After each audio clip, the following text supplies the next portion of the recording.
Hello, I'm called Tim. I'm a member of the bottom 1%. All I have is the knowledge in my head, and I will easily and gladly share it with you. Today I'll be reading from Pushkin, Alexander Pushkin.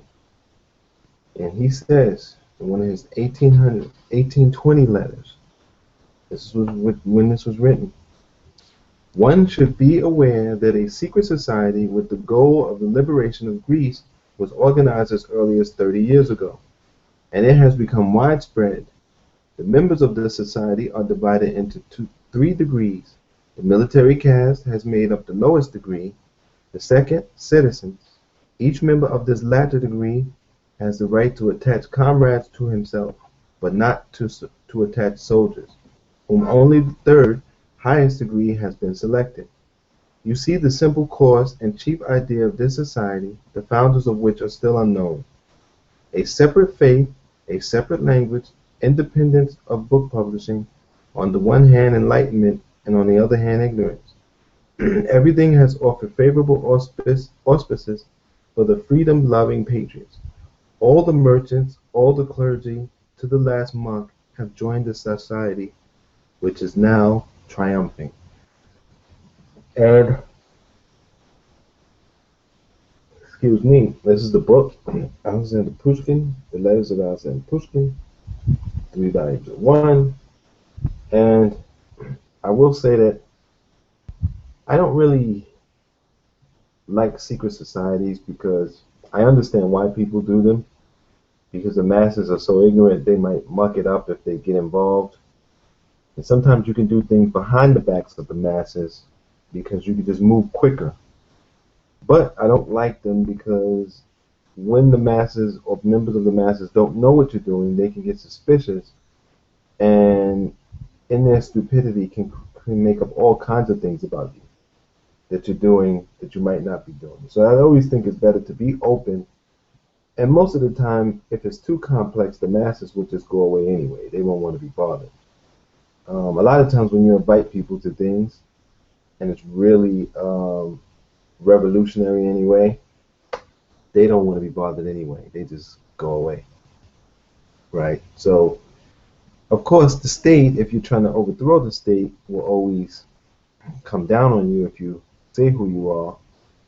But I found if you just push ideas and try not to make them anti, even though they will be if they are. If you're pushing justice and the state is unjust, you're going to be anti-state or anti whatever organization or group is running your society.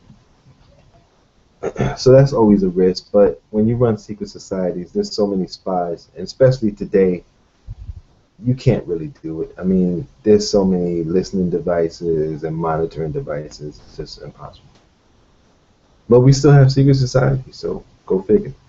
Now, this book, I found this around the corner from where I'm staying in a furniture store, sitting on a dresser. There were a bunch of books, and every time I see books, I stop. And this was $1.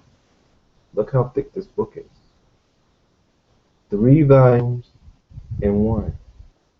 Now you know a society is dying or is dead when you can get knowledge like this for $1.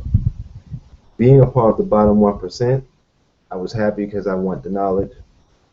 But when this is just laying on the side like trash, knowledge like this society is dead.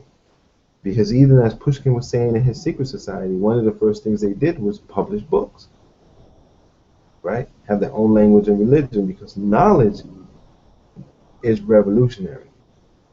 When you go up against the system physically, that's rebellion. But when you change the system with a whole new set of codes of conduct, that's revolutionary. And you can only do that through the mind. Keep trying to tell people they're not getting it. They keep trying to reform the same system. And you keep getting screwed, especially you dark people, you keep getting screwed. And you're going to keep getting screwed because it's not about reforming the system you're in. It's about creating your own independent system. And we can have a lot of independent systems that don't have to be that large. we'll see. I mean, I don't think people are going to wake up, but we'll see. I'm 43. I may have 7 more years. You know, if this society is still the same way it is, I don't want to be alive much longer than that. My mother died at 54. Just worked to death, basically. So hopefully, you know, we can come out of this fog. Either way, I'm coming out of the fog, either by ascension or by the growing consciousness of the masses, or the growing consciousness of a group of people. Until next time, please take care of yourselves, because it is a cruel world out there. All right, look at that brother. Look at Pushkin. Look at that. Well, I tell you, look at that curly hair.